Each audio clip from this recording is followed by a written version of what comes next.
First ஹாஃப்ல ரொம்ப sentiment கரை படத்துல இல்ல குறை அப்படின்னு தான் வந்து சொல்லணும். தனுஷ் சார் வந்து நிறைய படம் பண்ணியிருந்தாலும் இந்த படம் கொஞ்சம் வித்தியாசமா இருக்கு. ஃபேன்ஸுக்காகவே மாசு வச்ச மாதிரி எனக்கு ஒரு ஃபீலா இருந்தது.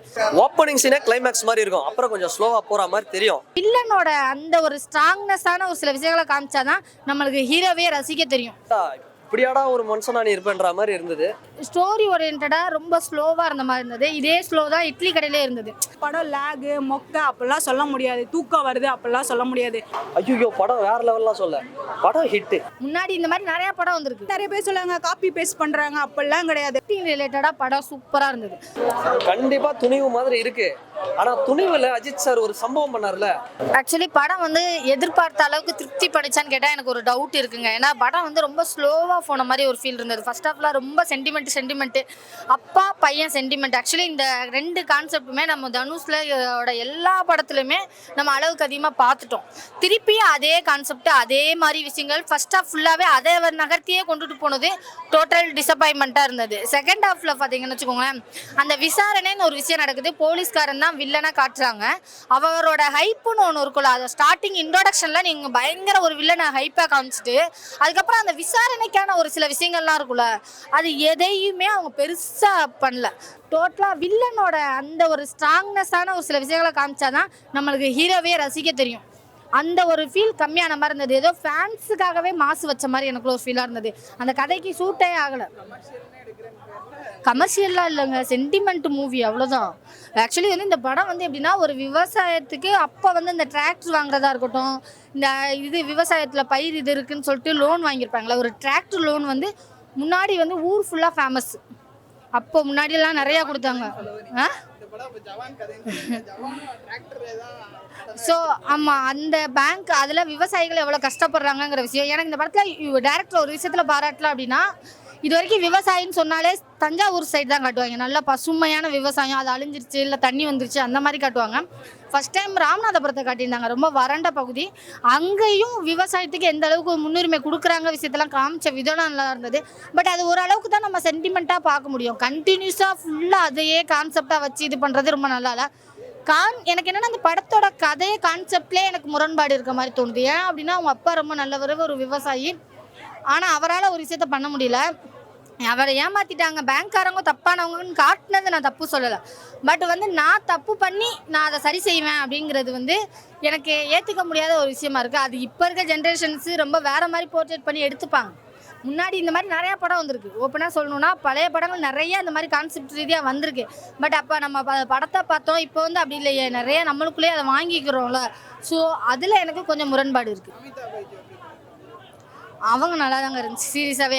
எனக்கு என்ன உண்மையாக சொல்லிட்டோமே, அந்த படத்தில் ஒரு பெரிய பெஸ்ட்டான விஷயம் மேக்கப் ஆர்டிஸ்ட் யாருன்னு தெரில. அவரை ரொம்ப பாராட்டியே ஆகணும். யாரையுமே அடையாளம் தெரியாத அளவுக்கு இருந்தது ஓப்பனாக, அது ஒன்று. ரெண்டாவது அதை தாண்டி ஆக்டிங் ரிலேட்டடாக படம் சூப்பராக இருந்தது. தனுஷ் அவரோட ஆக்டிங்காக இருக்கட்டும், கேஎஸ் ரவிக்குமார் அவரோட ஆக்டிங்காக இருக்கட்டும், கருணாஸ் அவரோட ஆக்டிங்லாம் இந்த அளவுக்கு இருக்குன்னு எதிர்பார்க்கவே இல்லை. ஒரு சில சீன்லலாம் வந்துட்டு திரும்பியா அப்படின்னு சொல்லும் போது கொடுத்த சின்ன ரியாக்ஷன்ஸ் கூட அவ்வளோ சூப்பராக இருந்தது. பட் ஸ்டோரி ஓரியன்டாக ரொம்ப ஸ்லோவாக இருந்த மாதிரி இருந்தது. இதே ஸ்லோ தான் இட்லி கடையிலே இருந்தது.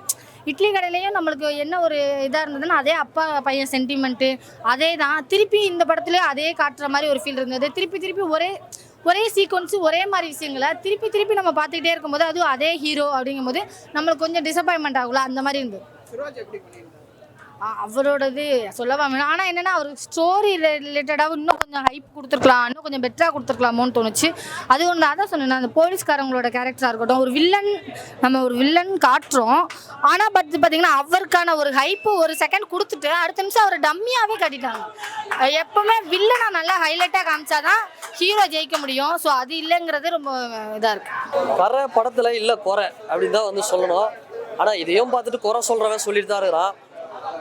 எனக்கு என்னன்னா, இந்த படத்துல நீங்க உங்களுக்கு என்ன ஃபீல் ஆகுனா, ஒரு டெஸ்ட் மேட்ச் பாக்குற மாதிரி ஒரு ஃபீல் தரும், கண்டிப்பா தரும். ஆனா அது ஒரு 10 நிமிஷம் 15 நிமிஷத்துக்கு தான். ஓப்பனிங் சீனே கிளைமேக்ஸ் மாதிரி இருக்கும், அப்புறம் கொஞ்சம் ஸ்லோவா போற மாதிரி தெரியும். அதுக்கப்புறம் ஒவ்வொரு 20 நிமிஷத்துக்கும் ஒரு ட்விஸ்ட் இருக்கும் பாருங்க. உண்மையா சொல்றேன், T20 மேட்ச்ல எப்படி 6 பறக்குது, நைட்டு கூட மும்பை மேட்ச் SRH மேட்ச் பயங்கரமா இருந்தது. அந்த மாதிரி தான் படம் வந்து போயிட்டு இருக்கு. இந்த மலையாள ஆக்டர் ஒருத்தர் வர சுராஜ் பின்னிட்டார். அந்த மனுஷன் வேற லெவல் பண்ணிட்டார் சம்பவம். ஜெயராம் அவரோட ரோல் கண்டிப்பா நீங்க பாருங்க. ஒரு வித்தியாசமான ஒரு ஏன்டா இப்படியாடா ஒரு மனுஷனா நீ இருப்பேன்ற மாதிரி இருந்தது. இதை தாண்டி படம் ஒரு கண்டென்ட்டாக ஜெயிச்சிருக்கு bro. நல்லா இருக்கு. இன்னொன்று ஜிவி மியூசிக்கு எல்லாமே ப்ளஸ் தான். அதை தாண்டி எம்எஸ் பாஸ்கர் இந்த மனுஷன் எங்கே வராருன்னு தயவுசெய்து படம் பார்த்துட்டு கமெண்ட் பண்ணுங்க. எனக்கு அவர் எங்கே வராருன்றதை கண்டுபிடிக்க, ஆனால் படத்தோட ஸ்டார்டிங்லேருந்து வராரு, ஆனால் நான் கண்டுபிடிக்கவே செகண்ட் ஹாஃப் தான் ஆச்சு. ஸோ அப்படி ஒரு ஆக்டிங்கு, ஒரு வித்தியாசமான ஒரு லுக்கு நல்லா இருந்தது. எது ப்ரோ? அதுதான் பிரதர், அதுதான் அந்த சொன்னவன தயவுசெய்து அந்த சொல்றவங்கள தயவுசெய்து இப்படி நிப்பாட்டுங்களேன். எனக்கு என்னன்னா ஃபர்ஸ்ட் ஹாஃப் எனக்கு வந்து போரா இருக்கு, லேகா இருக்கு. சரி நீ எந்த படம் தான் பாக்குற, ஏன்னா தெரிஞ்சுக்கணும். ஏன்னா நான் வாரம் வரேன். மிஸ்டர் எக்ஸ் பாத்தீங்களா ஆரியாதுன்னு கேட்டா இல்ல படம் சரியில்லை. ஹாப்பி ராஜ் இல்ல சரியில்லை, இல்லை இது சரியில்லை, அது சரியில்லை, இது சரியில்லை. அப்ப எதுதான் உனக்கு பிடிச்ச படம் எனக்கு தெரியல. எனக்கு தெரிஞ்சு தனுஷ்ன்ற நடிகர் கடந்த 5 இது பாருங்க, தனுஷ் நினைச்சாருன்னா ஒவ்வொரு படத்துலயும், நான் ஒரு ஃபேன்லாம் கிடையாது, அவர் நினைச்சாருன்னா ஒவ்வொரு படத்துலயும் ஒரு 5 பாட்டு ஃபைட்டு முடிச்சுட்டு போயிட்டே இருக்கலாம், ஃபேன்ஸ் இருக்கிறாங்க. ஆனா கடந்த 5 படமும் 5 ஜானர், ராயனா இருக்கட்டும், அப்புறம் இட்லி கடையா இருக்கட்டும், அதுக்கு முன்னாடி வந்த குபேராவா இருக்கட்டும், அப்புறம் தேரே இஷ்கு மேனு, 4மே கண்டென்ட் தான். தான் ஒரு மாஸ் ஹீரோன்னு எந்த இடத்துல காமிச்சிக்கல, 4மே கண்டென்ட். இதுவும் ஒரு கண்டென்ட். இந்த கதைக்கு என்ன தேவையோ அதை நடிச்சிருக்காரு. எப்படி லாஸ்ட் 4 படம் ஹிட்டோ அதே மாதிரி இந்த 5வது படமும் ஹிட்டு. நான் சூப்பர் ஹிட்லாம் சொல்ல, ஐயோ படம் வேற லெவல்லாம் சொல்ல, படம் ஹிட்டு, நல்ல ஒரு டீசெண்டான படம், டீசென்ட் வாட்ச். ஆனால் இது எப்படி தெரியல, ஏன் லேகு, ஏன் ஸ்லோ இருக்கு, நான் இல்லைன்னு சொல்ல, ஸ்லோ இருக்கு, லேக் இருக்கு. ஆனால் அப்படி போற மாதிரி போவோம். என்னடா இது மேட்ச் சரியில்லடா, ரிமோட்டை ஆஃப் பண்ணுடா மேட்ச்ன்ற மாதிரி இருக்கும். அந்த டைம்ல 2 6 அப்படிதான் படம் இருக்கு. ஸோ அதனால பாருங்க, நல்ல படம். இதுக்கு மேல என்ன சொல்றதுன்னு தெரியல. கண்டிப்பா துணிவு மாதிரி இருக்கு. ஆனா துணிவுல அஜித் சார் ஒரு சம்பவம் பண்ணார்ல, அந்த ஒரு சம்பவம் மாதிரி மையம். ஆனா இது வந்து வேற. ஏன் பண்றாரு, எதுக்கு பண்றாரு, இது வந்து உண்மை சம்பவத்தை பேஸ் பண்ணி எடுக்கப்பட்ட படம். ராமநாதபுரம் மாவட்டத்துல சில உண்மை சம்பவத்தை தழுவி எடுக்கப்பட்டிருக்கிறாரு. அதனால சும்மா அப்படி சாதாரணமெல்லாம் சொல்ற முடியாது. போர் தொழில் படத்தோட டைரக்டர் விக்னேஷ் ராஜா உழைச்சிருக்கிறார் மனுஷன், தன்னோட ஹார்ட் ஒர்க்கை போட்டிருக்கிறாரு. அதனால நம்ம அவ்வளோ சீக்கிரம்லாம் இந்த படத்தை இக்னோர் பண்ண முடியாது. தயவு செய்து தியேட்டருக்கு வந்து பாருங்க. பிடிக்கலன்னா வந்து நெகட்டிவிட்டி ஸ்ப்ரெட் பண்ணாது. வருது தேவர் மகன் ஷூட்டிங் நடக்குது. 1990 அந்த காலகட்டத்தில் படம் வந்து கதை ஓடுது. தேவர் மகன் ஷூட்டிங் நடந்துகிட்டு இருக்கு. அப்போ கமல் சார் மாதிரி ஒரு இது காட்டுறாங்க, ஒரு லாங்கில் ஒருத்தர் உட்கார்ற மாதிரி. நல்லா இருக்கு, அதெல்லாம் சூப்பராகவே இருக்கு. இதை தாண்டி தனுஷ் சார் மிரட்டிட்டார், அதுதான் உண்மை.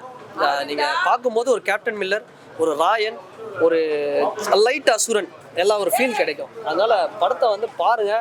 படம் ரொம்பவே நல்லா இருக்கு சார். ஸோ தனுஷ் சார் வந்து நிறைய படம் பண்ணியிருந்தாலும் இந்த படம் கொஞ்சம் வித்தியாசமாக இருக்குது. ஸோ அந்த கதையாக இருக்கட்டும், ஸ்க்ரீன் பிளேவாக இருக்கட்டும், எல்லாமே வேறு லெவலில் இருக்குது. கரெக்டாக நடித்தவங்க எல்லாருக்குமே கரெக்டான கேமியோ கொடுத்துருக்காங்க. இல்லை பேக்ரவுண்ட் பிஜிஎம்மாக இருக்கட்டும், சாங்காக இருக்கட்டும், வேறு லெவலில் இருக்குது.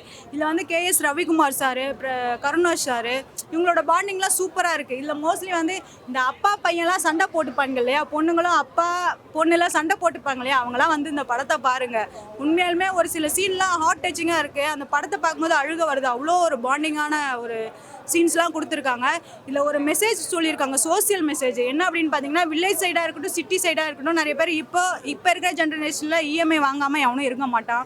அதே மாதிரி வில்லேஜ் சைடில் விவசாயம் பண்ணுறவங்க, அந்த விவசாயத்துக்கான எக்யூப்மெண்ட்ஸ் வாங்குறவங்க எல்லாருமே லோன் போட்டு தான் வாங்குவாங்க. இதெல்லாம் வந்து எடுத்தால் மக்கள் எவ்வளோ வந்து கஷ்டப்படுவாங்க அப்படிங்கிறத அந்த கதையாக சொல்லியிருக்காங்க. படம் ரொம்பவே நல்லா இருக்குது. ஸோ எல்லாருமே நல்லா பர்ஃபார்மன்ஸ் பண்ணியிருக்காங்க. இதில் வந்து படம் லேகு மொக்கை அப்படிலாம் சொல்ல முடியாது, தூக்கம் வருது அப்படிலாம் சொல்ல முடியாது. நான் பார்க்கும்போது படம் வந்து இன்ட்ரெஸ்டிங்காக இருக்குது. டக்குனு முடிஞ்சிருச்சோ அந்த மாதிரி தான் ஃபீல் ஆகுது. படம் சூப்பராக இருக்குது.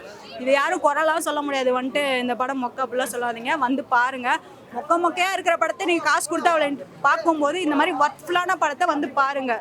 இது ஸ்டார் ரேட்டிங். ஒரே மாதிரியே அப்பா சென்டிமெண்ட்டாக நடிச்சிட்டு இருக்காரு. வேற மாதிரி ஏதாவது ட்ரை பண்ணுமா, இல்லை இந்த சென்டிமெண்ட் உங்களுக்கு ஒர்க் அவுட் ஆயிருக்கா படத்தில்? இந்த படம் சென்டிமெண்ட் தான் சார், நல்லா இருக்கு. எல்லாரும் வந்து பார்க்கலாம். இட்லி கடை இதே கான்செப்ட் தான் சொல்றாங்க. இந்த படம் எல்லாமே நிறைய பேர் சொல்லுவாங்க காப்பி பேஸ்ட் பண்றாங்க, அப்படிலாம் கிடையாது. ஒரு கதைக்கு ஏற்ற மாதிரி ஒரு சில போர்ஷன்ஸ்லாம் இருக்கலாம், அது இருக்கிற மாதிரி தான் இருக்கும். அப்பா சென்டிமெண்ட் இப்போ ஆக்டர் சரண்யா கூட தான் நிறைய வந்து அம்மா சீனு, அந்த அம்மா பையன் சீன்லாம் நிறையா இருக்குது. அதுக்காக அவங்க நடிக்காத இருக்க முடியுமா? அப்படிலாம் இல்லை. கதைக்கேற்ற மாதிரி ஒரு போர்ஷன் இருக்கும், ஒரு சீன்ஸ் இருக்கும், அதுக்கேற்ற மாதிரி தான் பண்ணியிருப்பாங்க. நல்லா இல்லைன்னு சொல்லவே முடியாது. ஒர்த்ஃபுல்லான படம், வந்து பாருங்கள். கண்டிப்பாக காசு கொடுத்து வந்து பார்க்கலாம் கண்டிப்பாக.